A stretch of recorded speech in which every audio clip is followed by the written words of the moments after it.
Good Good afternoon.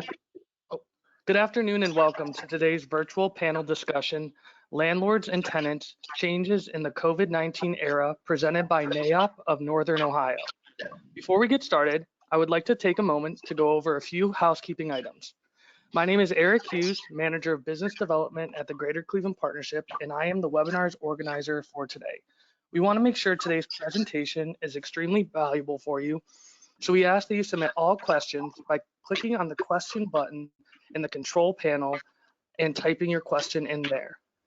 Right now, please join me in welcoming Ryan Moore, President of Northern Ohio Chapter of NAIOP and First Vice President of Investments at Marcus & Millichap. Ryan?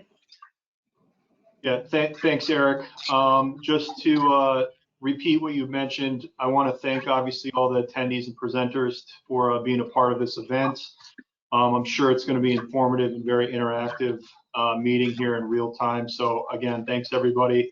I'd also like to thank our NAIOP of Northern Ohio 2020 Gavel sponsors. At the platinum level, we have RSM US LLP. At the gold level, we have Cushman, Wakefield, Cresco Real Estate, Dollar Bank, Ohio Desk Steelcase, PNC Real Estate. At the silver level, we have Cohen & Company, First American Title Insurance Company, First Federal of Lakewood, Marsh McClellan Agency, Porter, Wright, Morris & Arthur, LLP, Retzel, Walter & Haverfield, LLP.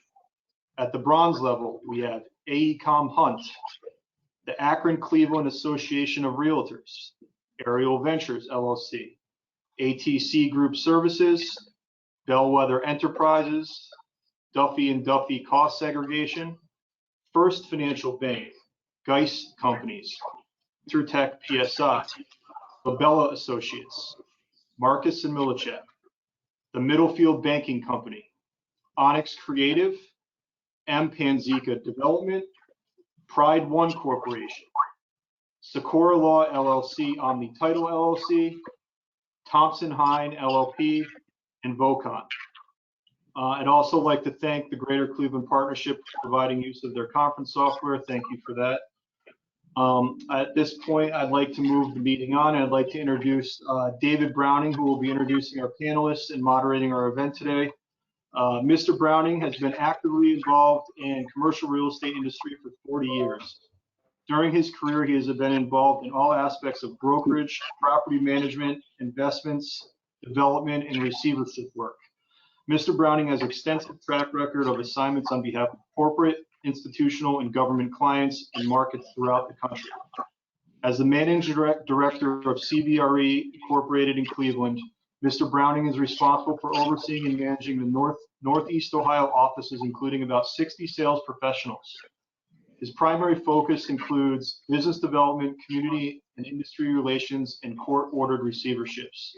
The lines of service he primarily oversees include brokerage, capital markets, asset services, property or project management rather, valuation and advisory, restructuring services, and receiverships. At this point, I'd like to introduce David Browning. Thanks. Thank you, Ryan. Good morning, everyone, and I'm thrilled to be part of this panel. And I think obviously it's a fascinating topic that we've got. And so I'm going to introduce Neil and Michael, and then kind of make some opening comments to kind of frame things, and then we'll do question and answer. I've got some, and then obviously please use the chat feature and submit questions so that we can handle them. First, I'd like to introduce Neil Viny, who will provide the owner or the landlord perspective. Neil oversees all operations at the Dalad Group, development, construction, property management, and brokerage. And he oversees about a 2.5 million square foot portfolio.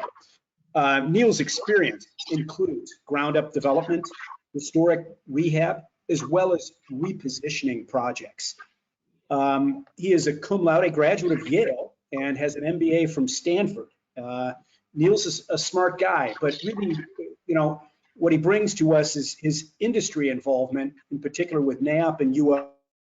He's active nationally and locally. and that gives him a perspective. So, Neil is incredibly well informed on the issues confronting our industry.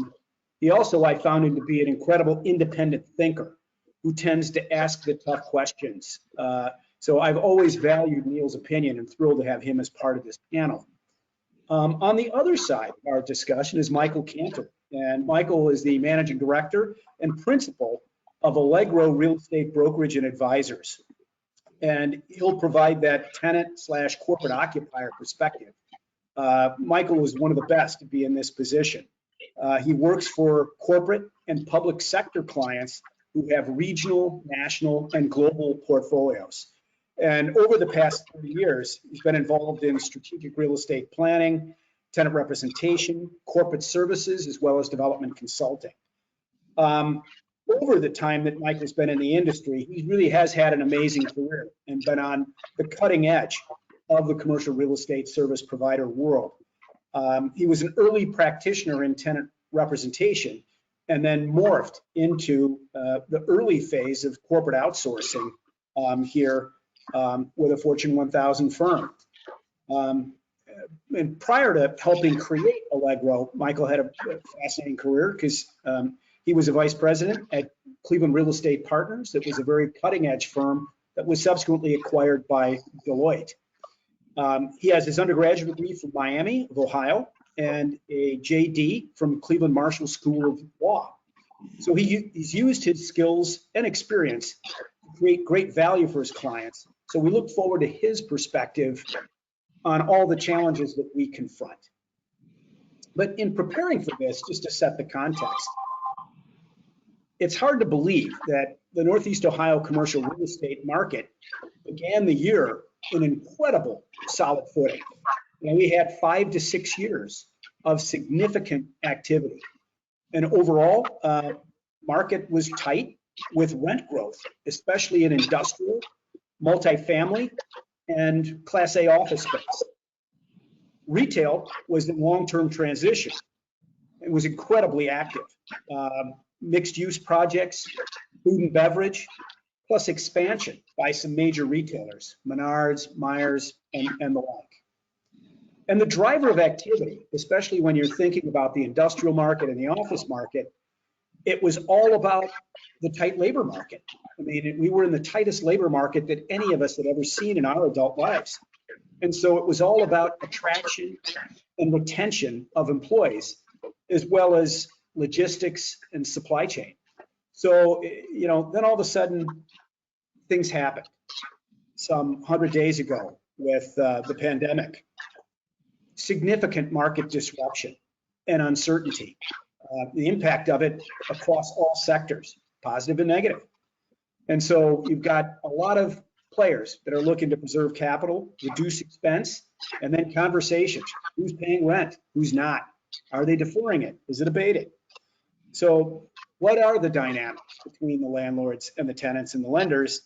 And what's the new normal, term and long term? These are the questions we're going to jump into. In preparing for this, I gave a context that was a little bit broader, but our focus is primarily going to be on the office market in our discussion. But if there's a few questions about the other specialty groups, we're happy to handle it.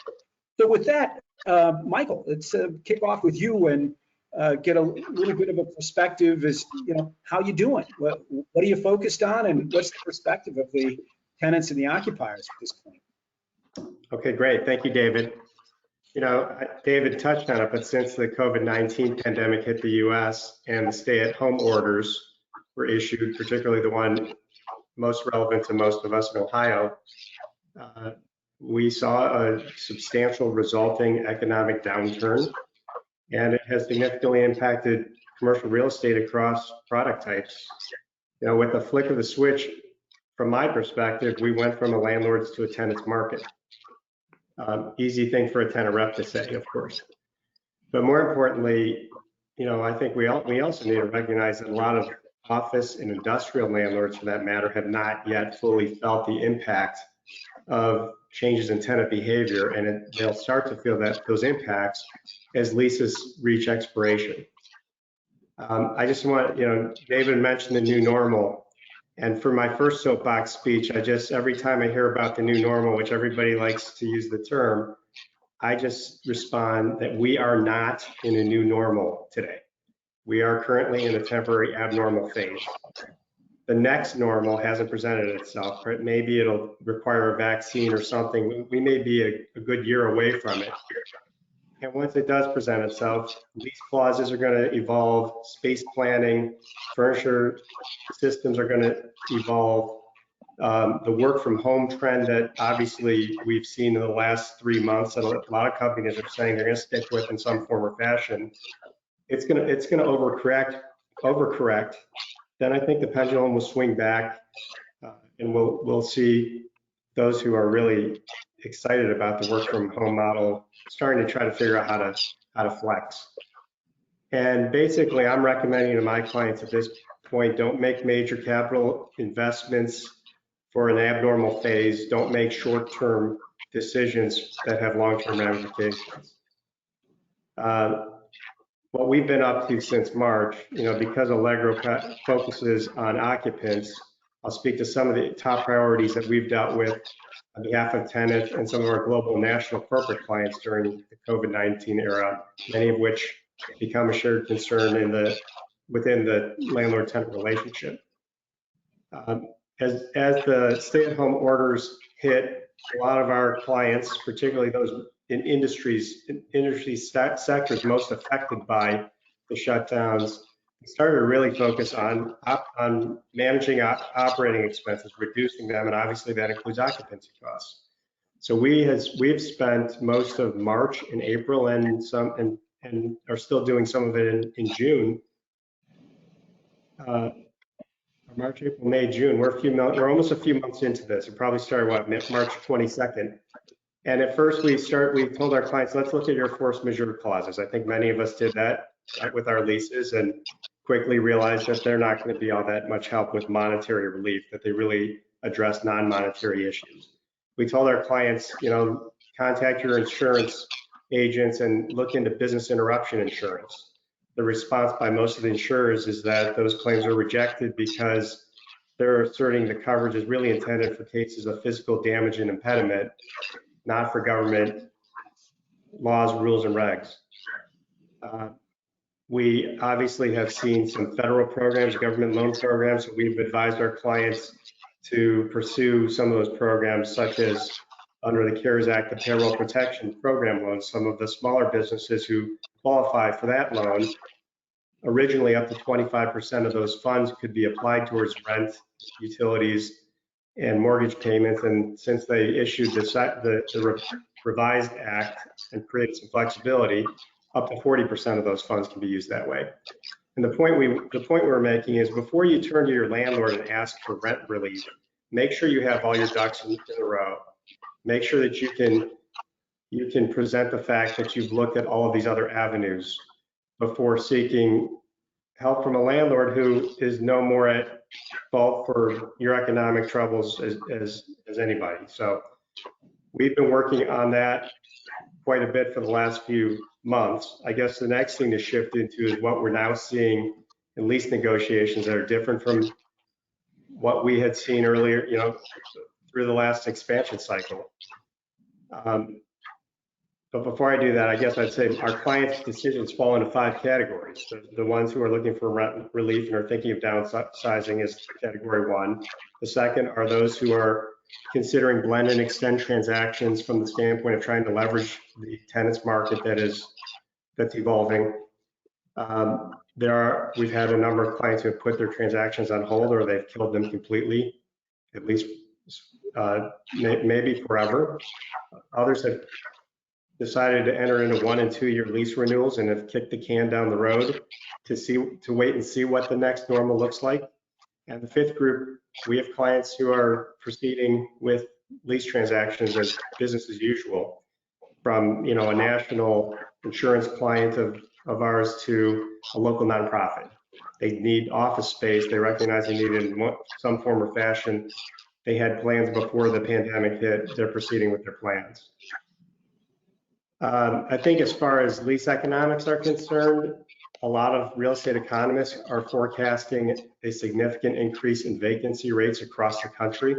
I think it was Reese Analytics said that they're predicting office vacancy to increase above 20% in the near term. And then obviously that'll result in sharp declines in rental rates, which will vary market by market. Couple of clauses that we see that I would say used to be flyover territory in our negotiations. The one that I at first I was really surprised by is the subject of timing of space delivery, possession, occupancy. Although in Ohio, construction was defined as an essential business operation, tenants and landlords have continued to be concerned about a slowing permitting process because of government furloughs in some municipalities, as well as concerns that there may be another government order to stay at home if we're experiencing a meaningful surge. And so what does that do with the turnover of space? What if the tenant, their employees all have to stay home, they can't pack their boxes, they can't organize the move, they end up in a holdover situation in their old space, and the new landlord's expecting them to pay double rent. It's become an issue that we haven't really spent a lot of time on in the past, and I found that we've spent an exorbitant amount of time on it in recent transactions. As I said before, there's a lot of focus on force majeure and insurance clauses that everybody's just trying to look forward and see how are we going to address future pandemics and government lockdowns like the ones we've recently experienced. Flexibility rights are crucial in a period of uncertainty. Our clients are looking for more robust expansion and contraction options, early termination rights, paying more attention to assignment and subleasing rights. And of course, all of those things create challenges for landlords, and we recognize that. We've seen a couple new trends towards phasing the use of tenant improvement allowances, including FF&E. So utilizing tenant improvement dollars at different milestones during the lease term, and in some cases, because the TI or portion of it is deferred, exchanging that deferral for free rent on the front end of the lease. And then I think Neil will probably touch on this one, but another topic that I don't think we've spent a ton of time over in the past, I think we're going to be spending a lot of time on for many years to come this decade. Landlord obligations and building rules and regs. Our tenants are insisting that the landlords provide a safe and healthy environment, and are concerned that the property management practices include frequent cleaning of common areas, diligent maintenance of HVAC and other building systems, physical spacing in lobbies and queuing with elevators, communication protocols for when there are confirmed cases of the virus, and those types of things that, quite frankly, weren't a huge issue for us. One of our national clients had Allegro survey all of their landlords across the country to determine which landlords were meeting our clients' health and safety protocols so that they could use that as a basis for determining when to reopen offices.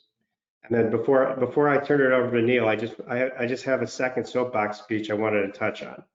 I think there are a lot of people out there who are trying to make the bold statement that office is dead. And I think in uncertain times, it's easy to make those bold statements because no one's really going to remember it later on and hold you accountable to it. It's also easy to jump on the bandwagon, to work from home. Everyone's going to work from home, but I advise my clients to, as I said, avoid making short-term decisions at this point in time. Work from home will be a sustainable trend, but in all likelihood, it'll be more of a matter of a hybrid flex work type situation. In my opinion, over the past few months, work from home has demonstrated productive and efficient performance results for three primary reasons. One is there's a spirit that we're all in this together. Two is employees are concerned about keeping their jobs and are demonstrating their productivity. And three, they see a light at the end of the tunnel, even if we can't tell exactly how long it's going to take to get there.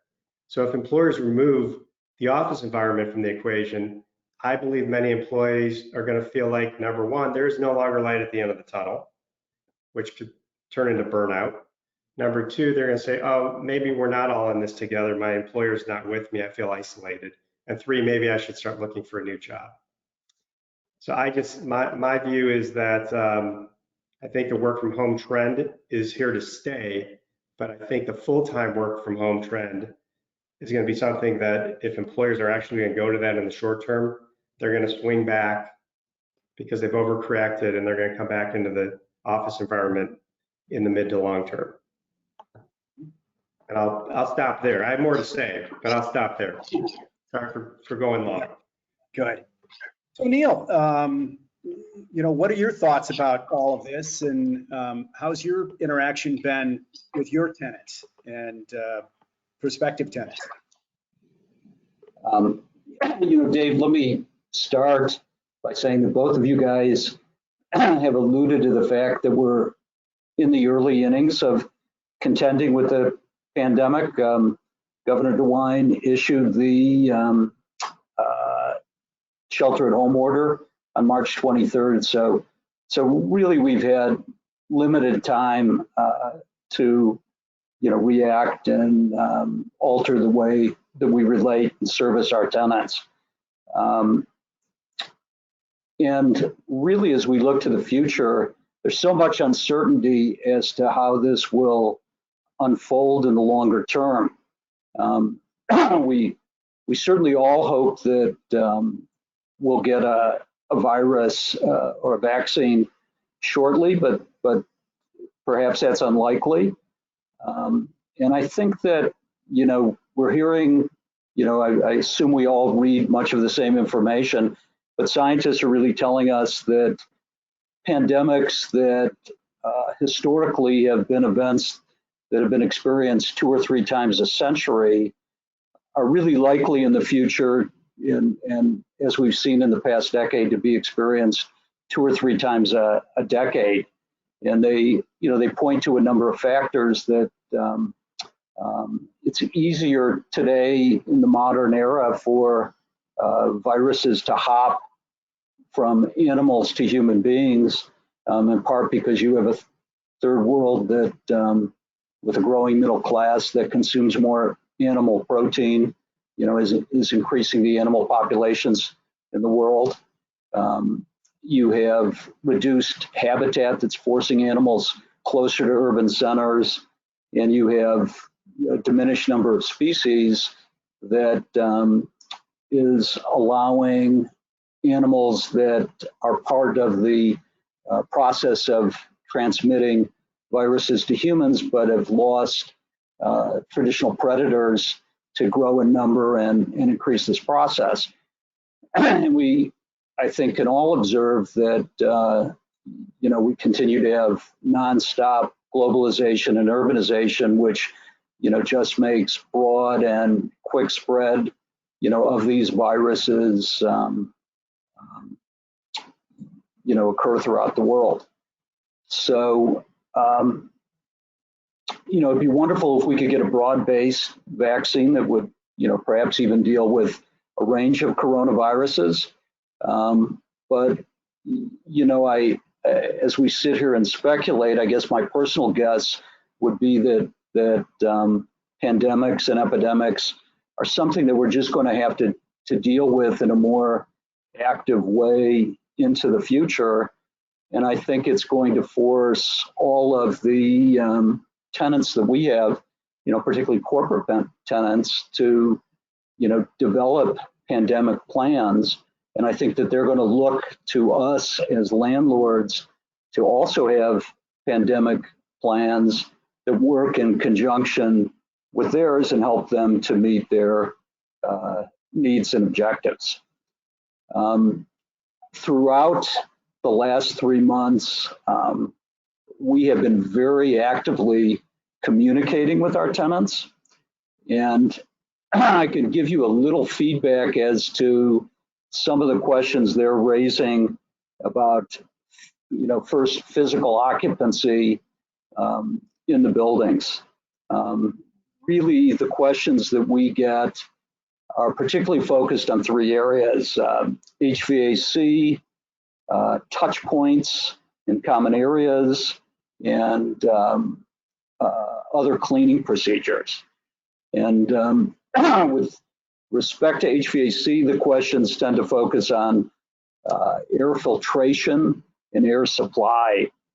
We're starting to install what are referred to as MERV 13 air filters in air handling units in our buildings.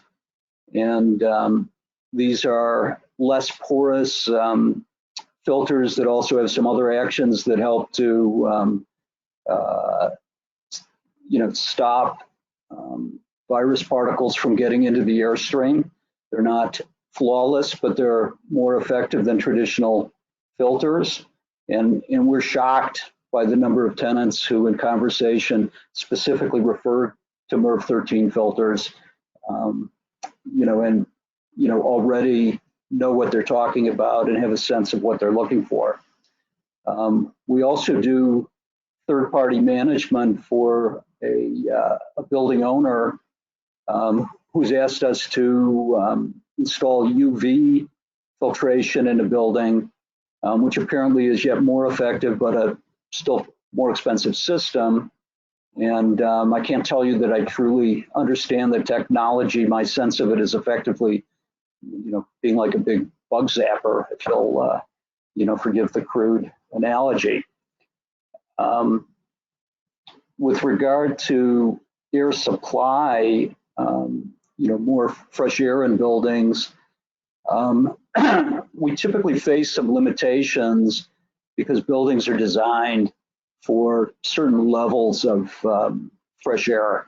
And on an 85-degree summer day, if you substantially increase the intake of fresh air, it's warm fresh air, and it creates difficulties in keeping your buildings cool.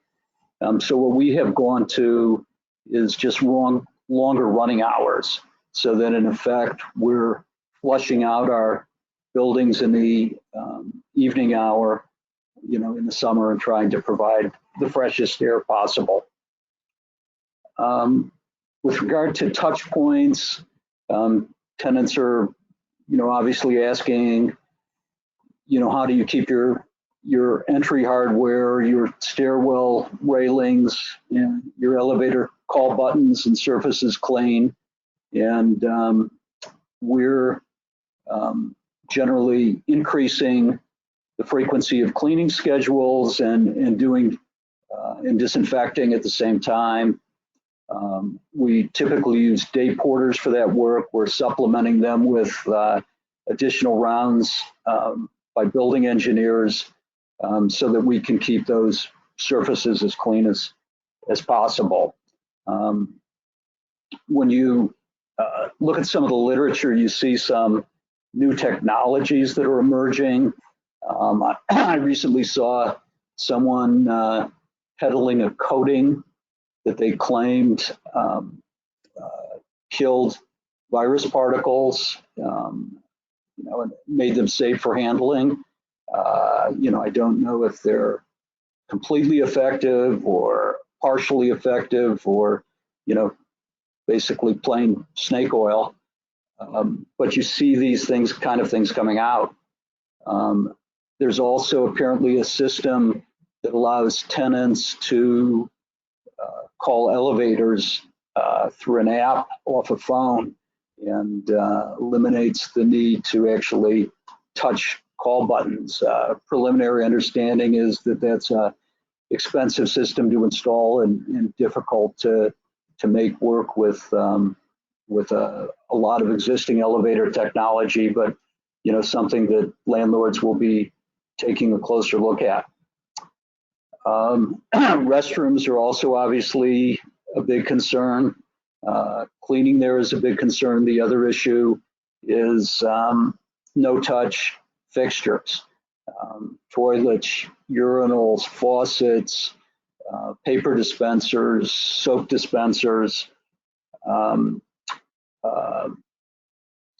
We are going to try to phase some of the, we have those types of fixtures in many buildings. We're going to try to phase them into others as we do remodels, and perhaps that will need to come more quickly. Bathrooms, at least, are places where people are always washing and disinfecting their hands as they leave. I will tell you that we have one tenant on multiple floors of a building that is concerned enough about restroom occupancy that they're actually issuing all of their people magnets, and they're installing magnet boards next to restroom entrances. The notion being that somebody will put a magnet on as they enter and remove it as they leave, so that anyone else approaching the restroom will know what the occupancy level is and make an informed decision as to whether they want to go in or not go in. I've also seen occupancy sensors marketed for use within space. We think that's a little invasive on the part of a landlord to kind of monitor a tenant's own occupancy level, but some of that may occur. The two areas, we have a number of gyms and cafeterias in our buildings, and those are particularly challenging amenities to address today. The governor's latest order requires that you can only operate showers if you're cleaning and disinfecting every shower after every use. And that's really too much of a burden for a typical office landlord to employ staff to watch who gets into showers and disinfect them as they get out. So we have actually cut the water to the showers and posted notice to that effect that they're not working. You know, similarly, we post signage and request the tenants wipe down railing, wipe down the equipment that they use before and after they use it. But of course, you can't police that effectively either. So before we reissue entry fobs to tenants, we're asking them to sign an additional waiver acknowledging that they, appreciate the enhanced risk, at this time, and and reminding them that the showers are not available. So effectively, we think as tenants come back en masse, we're going to get limited use of gyms today, and the exception will probably be a younger demographic that typically is using a gym at the end of the day and can go home in their, in the clothes that they work out in. In the same way, cafes, we're required now to remove seating so that occupancy levels are reduced. Again, we can't police to the extent that we're disinfecting every chair every time someone gets up from, eating lunch. So that needs to be, a calculated risk that individual occupants are willing or not willing to assume. Before the first of the year, our salad bars were particularly popular, but they're, perhaps a quaint relic on a going forward basis. We're also talking to our food service provider about basically serving everything in packaged form. They'll still be cooked on premises, but individually packaged. We're also talking to them about either looking to purchase or to develop an app so the tenants can order their food from their phones, either for pickup at the cafeterias or for possibly delivery by the food service vendor. And then the last of those three issues that we're frequently talking to tenants about is additional cleaning. We have increased the scope of our specs so that lunchrooms, break rooms, and lobbies, which would have typically gotten spot cleaning on surfaces, are now getting, fully cleaned and disinfected. We also have tenants that are asking for broader changes to cleaning program, and we're quoting them prices to do some unique individual work. Michael mentioned reporting, and we also see reporting as a critical function and something that tenants are extremely interested in. If there's a COVID case in the building, we've had one in our buildings. Every tenant wants to know immediately. Of course, you can't share individual names, but you can share the circumstances so that, again, people can make informed judgments. With respect to leases, I'm really not going to say very much. We have 3 substantial lease extensions, about 120,000 feet, which is at least substantial in our little world. We've been very surprised, but we've gone through RFPs and to lease language, and there's really been shockingly no focus at all on COVID issues. And I think that we did an audit of our leases earlier and looked at some of the provisions that Michael mentions, force majeure, casualty. We talked about construction, evictions, even indoor air quality. And our conclusion is that the lease language that we use and that we think most landlords use is really broad enough to serve landlords. And we think that most tenants have probably come to similar conclusions. I can go on and talk about my personal best guesses about demand for office product. Would you like me to do that, or you prefer to get into some other questions? Well, let's. As long as you don't say that office is dead. A landlord would never say that. Well, I make one comment related to that. I think that there just was an interesting survey put out by Colliers, and then my firm did another survey very similar in nature.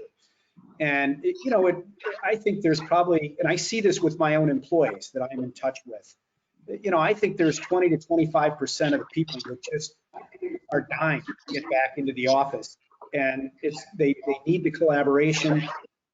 They've got issues, whether it's children, roommates, technology that make it so that they're less effective at home.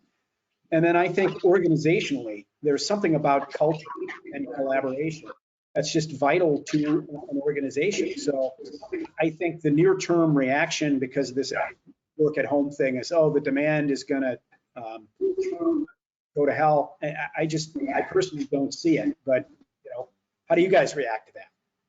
Maybe I will jump back in. Work from home is not. Are you getting a lot of feedback all of a sudden? Okay. Work from home isn't a new phenomenon. We have a Rockside Road tenant in 15,000 feet that moved to us from 40,000 feet. And they basically made the decision that the savings in rent and related expenses justified any lack of being able to enforce their culture or to get this cross-pollination between people and departments.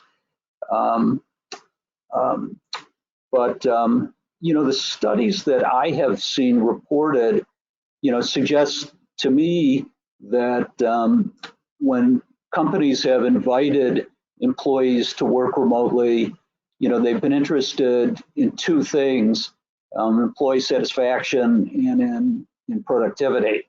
And And I think with the right functions, they've concluded that they can work remotely without a loss of productivity. But I think what they've also found is that after 6 months, when they re-poll those employees, there's a very large percentage that really miss the social interaction of office space and want to come back to the office. So personally, I don't claim to be an expert on this, but personally, if you had asked me on January 1, where was the pendulum on remote work? Was it continuing to swing forward, or was it reversing? You know, I'm not sure I could have answered the question. I would have been pretty neutral on that. But I think what really stoked all of the conversation has been the tech sector, and particularly the pronouncements by Facebook and Twitter that they were going to impose really broad work from home provisions. And I think we all heard the chairman or CEO of Twitter effectively say that as far as he was concerned, all his employees could work from home forever. And then, you know, that was followed by some New York financial firms, but you also had the Googles of the world saying, no, that's not what we want culturally. We're going to keep everybody on campus. And even the chairman of Twitter, you know, the next day tweeted out that he didn't expect that they would reduce their footprint in San Francisco. So, you know, I think though, what I would point out is that Silicon Valley is a very unique place in the world. And it's a very costly and very difficult place to employ people. And it is a very difficult and very costly place to work. And I happen to have 2 kids in the tech sector, one of whom is at Google and lives in San Francisco. So I get a little glimpse of this, but just the care and feeding alone of tech workers is wildly expensive. You know, when with many of these companies, you can get 21 nearly gourmet quality meals a week free of charge, plus all kinds of extravagant, you know, snacks that can't be more than a maximum distance away from your desk. And you commute to work in, you know, a fleet of luxury Wi-Fi enabled, you know, buses that are paid for entirely by the company. And the perks are completely over the top. I remember reading my son's initial employment agreement and telling him he probably would never see another employment agreement in his life that dealt with issues like how much free massage service he was entitled to. So, you know, these are. I just want to share. I agree with you in terms of what I think is going to happen in the future. I do think that more employers, now that they've seen work from home work where it has in most cases, will provide some flexibility going forward. But to your point, you know, if you shift to a permanent full-time work from home environment, it comes at the cost of corporate culture and collaboration and creativity and spontaneous interactions. I think most importantly, this is what I think employers who move this way in the near term are going to regret, is that it makes their employees who come to the workplace and who enjoy a corporate culture feel like they're part of something bigger. And the ones who are going to be full-time work from home are going to feel they're going to lose that emotional bond that's developed between coworkers, that's developed with the company and its mission. And so I think in the near term, I think the work from home capability could be a good employee attraction tool, but it's probably not a tool that's going to attract the employees that most of us want. It's going to attract employees who aren't all that concerned about that connectivity, who are going to be harder to retain. We're going to cause more turnover because they can hop jobs and work from home, you know, wherever. And I think in the long run, it's going to prove to be a poor employee retention tool. And that's when companies that have overcorrected and have jumped on the bandwagon of the tech companies of Silicon Valley are going to start to retract. And we'll see them come back into the office market. Yeah, I tend to agree with that. I do think, again, you've got an environment where an apartment that leases, for $2 a foot in Cleveland leases for $7 a foot, in San Francisco, and that's got to be reflected in pay. I'll give you an interesting anecdote. I have a friend actually through NAIOP who is a developer in the East Bay, outside of San Francisco. His son is a tech worker, and his company has a policy that permits people to work remotely. And that policy, no doubt, when that kid works remotely, it saves the company money. But their policy is that if you want to work remotely, you take a pay cut. And basically, what they're, in essence, saying is that we know that you want to do this so you can move to the suburbs, or you can move to Salt Lake City, or somewhere like that, and you can have a nice quality of life at a lower cost, and we want to share in that savings. I don't know if they're maturing, if the sector is maturing, or the costs are just proliferating completely out of control and unsustainable there, but you see them doing it also in other ways. There was a ruckus recently about content reviewers, the people for social media companies who make sure that we, don't watch hate speech or beheading videos, and prune those out before they go live. And the ruckus was that they were getting mistreated. And as you read about it, you realize that they've taken all these people and they don't put them in Silicon Valley. They move them out to, St. Louis or, another second or third tier city, and they pay them $15 an hour with very limited benefits. And so again, I just think that Silicon Valley is such an extreme, that it's the economics have motivated much of this behavior, and also the long commutes. My son will commute an hour and a half to 2 hours each way when he goes to Mountain View. So I think the real question is when Silicon Valley makes these pronouncements, every CEO in America has to listen, and every CEO needs to develop an action plan that he can justify to his board and his shareholders.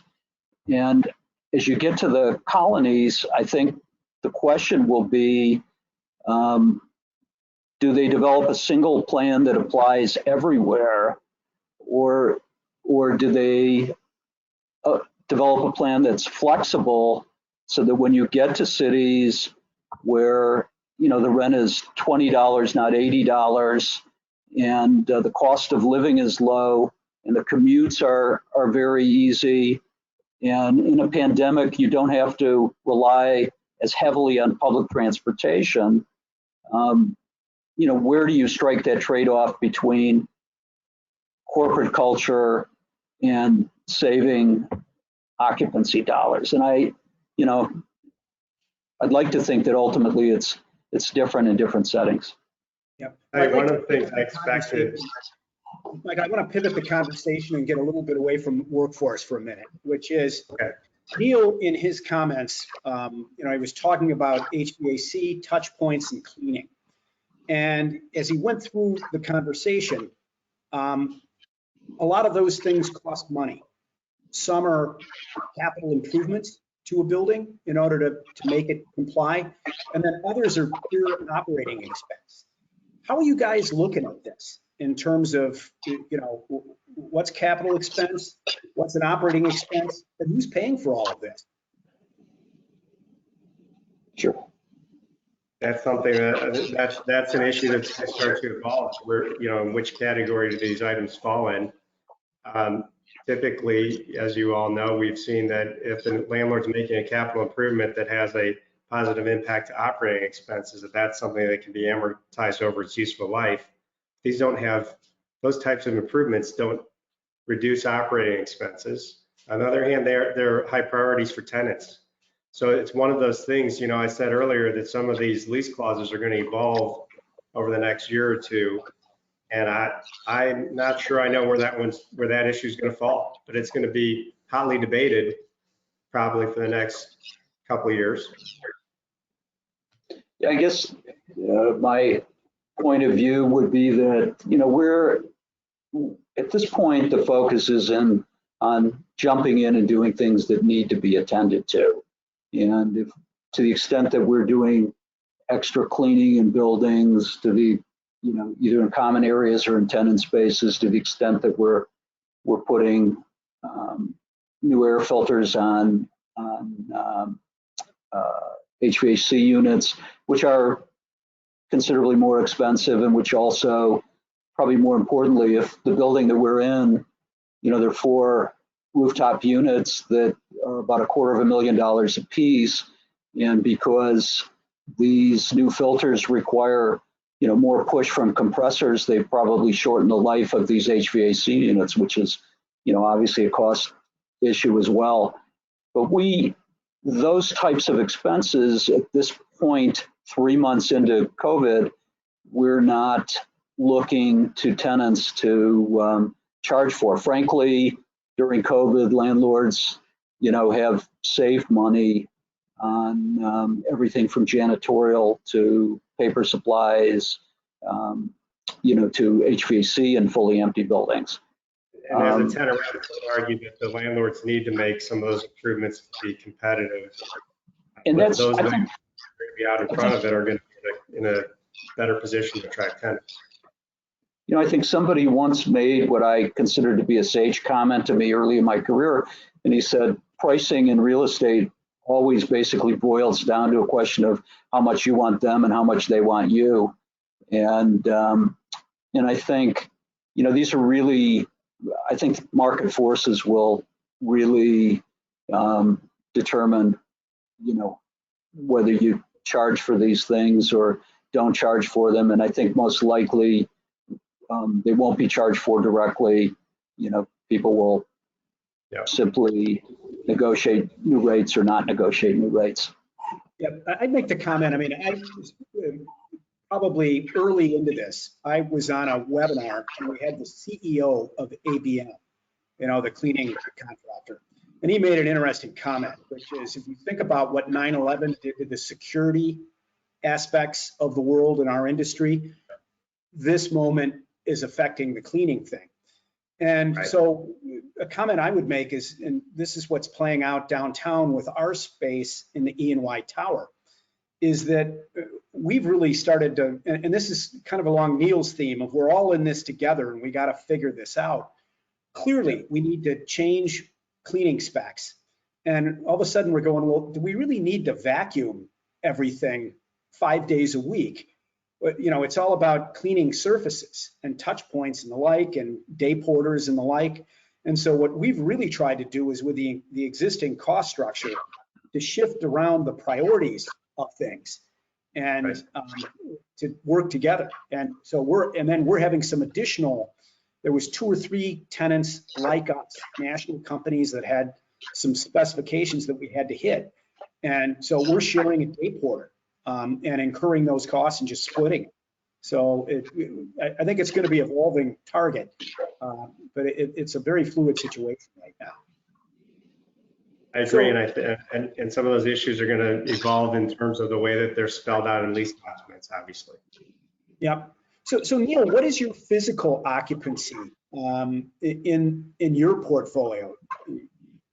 We're about 15% in office properties. Yep. And most of our big tenants are not occupying. Some keep pushing back occupancy dates. We've got one good-sized tenant that claims they're going to occupy July 15th. We have others later in the summer. I'll tell you that again, just referring back to my son at Google in San Francisco, he's told he's not expected back into the office till after the first of the year. Mm-hmm. Yeah, and so I've heard a lot of the large corporations based in Northeast Ohio have indicated dates as early as July 6th, right after the holiday. And a lot of them early on were saying September 1st. And I've heard not till the 1st of next year. And a lot of it is about just watching the data. Some are Yeah. looking at, are we seeing declining confirmed cases over a 14 or 30-day period? And until we see that continuing declining cases, the dates keep sliding back. And so we may be looking And of at course, companies really fully occupying space again in 2021. and of course, those trends have reversed themselves lately. So, you know, I don't know if you watched Mark Dotzer, who is a regular NAIOP speaker. He's an economist from Texas, and he's both very insightful and very humorous, and he speaks with his deep Texas drawl. And he did a webcast, maybe a month ago, and he said the one thing that he felt that he could promise all the people who listened to him about was that the American people have a incredibly low tolerance for deferred gratification. And his belief was that we are either going to beat this problem or we are going to learn to live with it. And, I think there's some truth to that, but I tend to agree with you, Michael, that people are going to watch the data and they're going to look for, they're going to want to feel that their people are safe when they come back, and they're not putting them in an environment where there's a decent likelihood of infection. Just a quick add-on to that, the one thing that I found to be very counterintuitive, first I was seeing it and hearing about it anecdotally, but now there's a Saville study that supported it, is that for whatever reason, millennials seem to be itching to get back in the office more than Generation X and baby boomers. And, so I guess that's a good sign for the future of office space. And it's not the direction I would have seen it, but it may, to your point, Neil, deferred gratification, a need for instant gratification. I think the younger the generation, the more instant the gratification needs to be. And so I've been surprised to find that millennials are really eager to get back. Absolutely. So we're almost At done this- this hour here. Do we have questions from the audience? Yeah, I have a couple questions that came in. If you guys want to do kind of a rapid fire round of them. The first one is, which office and retail tenants have already expressed / acted upon significant contraction plans, or is it still too early to tell? I have clients who have been in the middle of transactions and have made the decision that they're going to allow their current leases to expire in some of their offices around the country. They're allowing some of those leases to expire. So, again, I don't know if that's going to be a decision that lasts or stands the test of time. But at the moment, we see that. We also see tenants who, when they're not making the progress they're looking for in their lease negotiations, they may be willing to allow their leases to expire because work from home can work until they find the right office space scenario and can make that permanent move, especially while we're in this abnormal phase. Yeah, I guess from my perspective, you probably want to separate a couple of trends because, whenever we see events like this, corporate America tends to take cover under them and use that event as an excuse to kind of shed the dead wood and pare down, employment. So, so I think that we will see some of that occurring. Michael as a tenant rep sees a lot more deals, or David in his capacity than we may in terms of the flow into our buildings. We have seen tenants, a couple of tenants downsize, but I think they're downsizes that would have occurred regardless of COVID. So we have a smaller sample set, but we haven't seen much. I've seen a few subleases and some firms that are thinking about it. And we actually, I did a small acquisition here in Cleveland a few years ago of the Sky Group, a project management firm. And we had not consolidated their office space into the rest of our footprint yet. And sure enough, they've been out of the office. They've got less than a year left in a downtown. And we basically we're just walking away from that, abandoning the furniture, and we get favorable tax treatment for that, sort of an impairment tied to COVID. So you'll see some weird things like that coming. And all of this is a mixed bag, and a lot of it is industry sector specific. So those industries that have been impacted the most by the government orders are most in need of rent relief and perhaps near-term downsizing or shedding of leases. I have one more question to close us out. This one was directed towards Neil during his opening statement. A number of the solutions that you've listed include single-use plastic products. Are you seeing any changes in sustainability initiatives, recycling, switching to more eco-friendly packaging in response? I think now I'm just going to speak personally, but I think as a world, we need to kind of eliminate our dependence on single-use plastic. And I think it's difficult because in a world where the actual oil industry itself has gotten to be difficult, the manufacture of single-use plastics by oil companies has gotten to be a very profitable activity. But it, would seem to be something, that is important in our world today. Of course, we do a good job of ignoring a lot of things that are important in our world today. And I would say in direct response to your question that we have not seen a direct push in the last 90 days toward greener policies. And I think that depends a lot on the individual company. And sadly, what you sometimes see is that a corporation takes one posture where they're doing their headquarters and want it to be a showplace to the world, and they take another stance in Cleveland, Ohio, where they're putting in a sales and service office, to employ a comparatively small group of people. So, but we have not seen a push in any different within the last 90 days.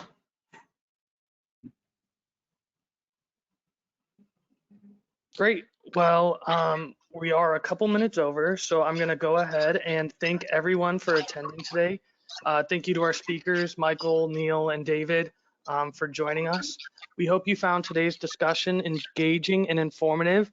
A recording of this webinar will be sent out to all participants after, and if you have any thoughts to share, please let us know. Thank you, and this concludes today's session. Thanks again. Thank you. Thank you all. Thanks, everyone.